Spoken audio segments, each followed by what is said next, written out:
Chia seeds, సబ్జా seeds ఈ 2 గింజల్లో ఏది మంచిదనేది చాలామందికి ఒక సందేహం ఉంటుంది. ఏ విత్తనాలైనా కాస్త గట్టిగా ఉంటాయి, నమలాలి, తినేటప్పుడు కొంచెం టేస్ట్ ఇబ్బందికరంగా ఉంటుంది.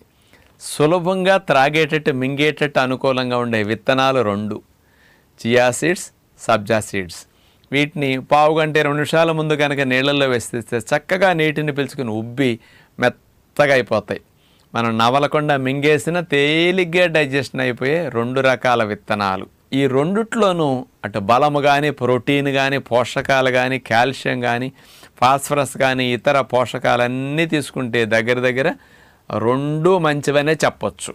కానీ మరి రెండిట్లో ఏది మంచిదంటే ఇతర పోషకాలన్నీ రెండిట్లో దగ్గర సమానంగా ఉన్నప్పటికీ సబ్జా గింజలతో పోలిస్తే చియా సీడ్సే చాలా మంచిదని చెప్పొచ్చు.